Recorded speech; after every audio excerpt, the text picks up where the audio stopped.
Bonjour à toutes et tous et un tout grand merci à Mariès Angéard, Rémi Aubroun, Jean Ellinger, Jean-Pierre Giesinger, Mariannick van der Houten, Elisabeth Engeldinger, Jean-Cyprien Campazas, Marion Drumetz, Katia Scheines, Dams, John, Domi et d'autres pour leur interaction avec l'épisode précédent.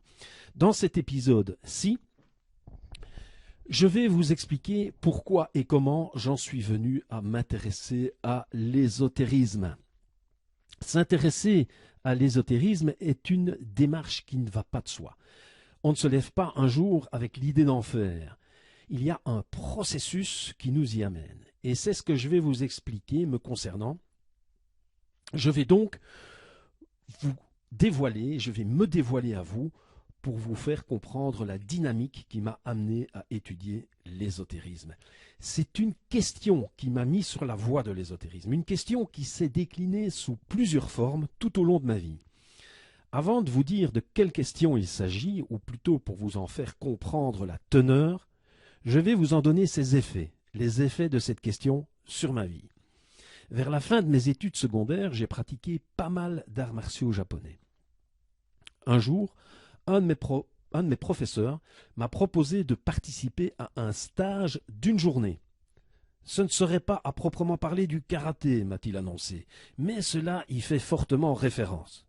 En fait, ce n'était pas du tout du karaté, c'était du zazen, de la méditation zen. Je me suis mis, après ce stage, non seulement à faire du zen, mais aussi à m'intéresser à la vie des moines zen.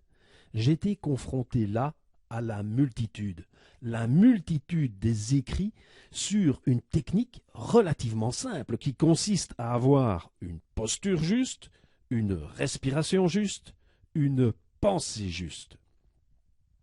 Trois concepts relativement simples, pourtant développés au travers de milliers de pages, une infinité de livres à mes yeux sur le sujet. Plus, en tous les cas, que je ne pourrais lire durant toute cette vie. Plus tard, âgé d'une quarantaine d'années, j'ai fait des études en psychologie.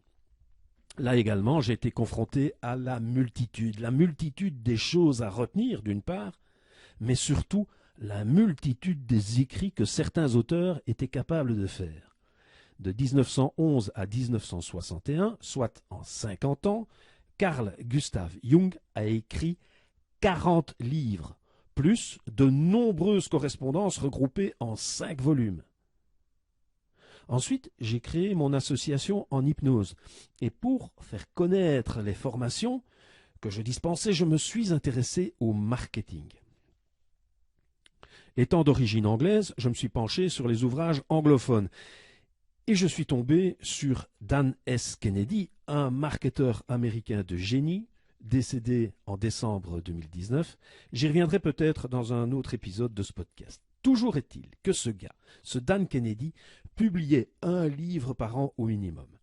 Allez sur Amazon et regardez ce que vous pouvez acheter de Dan S. Kennedy. Plus de 100 livres. Et ceci sans compter tous les produits d'information sous format audio ou vidéo qu'il a créés. Probablement autant. Ces bons conseils m'ont permis de monter une réelle école d'hypnose, d'avoir eu une 50aine d'élèves venus un peu partout d'Europe. Mais ce n'est pas là l'important. Ce qui est étonnant à mes yeux, c'est la productivité que ce gars a eue. Un dernier exemple que je vais vous donner d'une personne qui m'a frappé, c'est Lafayette Ron Hubbard, mieux connu sous le nom de L. Ron Hubbard ou tout simplement Ron Hubbard.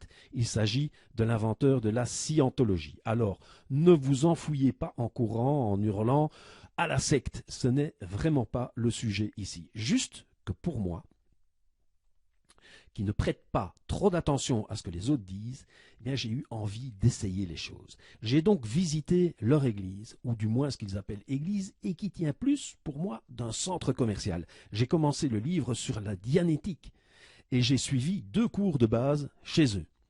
Le principe de la scientologie est en soi intéressant. J'y reviendrai peut-être dans un épisode futur de ce podcast, car pour l'instant, ce n'est pas ce sur quoi je veux attirer l'attention.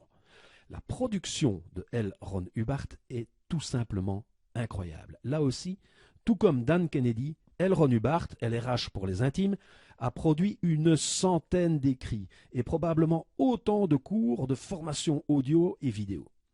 C'est vraiment cette question de la productivité, de cette production en masse d'idées, de théories, de livres, de CD, de DVD qui m'a interrogé. Mais comment ont-ils fait? Comment est-ce possible d'écrire et de produire autant? Cette question me poursuivait sans cesse. Comment faire pour devenir autant productif? Ensuite vient un élément déclencheur. Quelque chose qui va vous introduire l'ésotérisme. Quelque chose qui va à la fois confirmer votre questionnement et qu'il y a bien plus important que la réponse à cette question. Cela se passe par hasard. Enfin, on se comprend. Moi, j'étais devant la télévision, me préparant à ma sieste devant l'émission Alien Theory, une émission pseudo-scientifique sur le sujet des interventions extraterrestres, qui a le mérite de me relaxer et de me permettre de m'endormir pour ma sieste. Quand, dans un demi-sommeil, le commentateur parle d'une expérience de magie qu'a fait Ron Hubbard avec Jack Parsons, l'inventeur de la propulsion spatiale. Cela me sort de mon demi-sommeil, et c'est là que j'entends parler d'Aleister Crowley, le magicien. J'étais loin de m'en douter, mais pour moi, une porte venait de s'ouvrir. Qui était cet Aleister Crowley? J'ai donc entamé des recherches qui m'ont emmené vers d'autres horizons, l'Ordo Templi Orientis, les Rose-Croix, le gnosticisme, etc., tout en me renforçant dans ma foi catholique grâce au gallicanisme, découvert également grâce à cette démarche de recherche ésotérique. Je développerai très certainement tout cela dans des épisodes futurs, mais pour l'instant, je vais vous retourner la question. Quelle est la question qui vous obsède?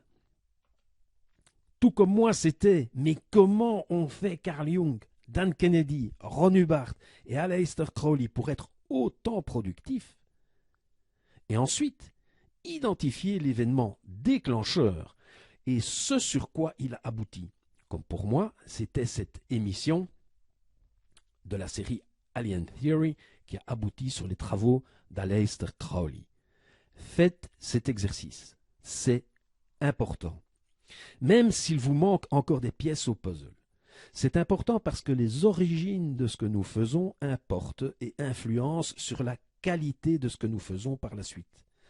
Pas uniquement quand cela fonctionne, mais aussi lorsque cela ne fonctionne pas.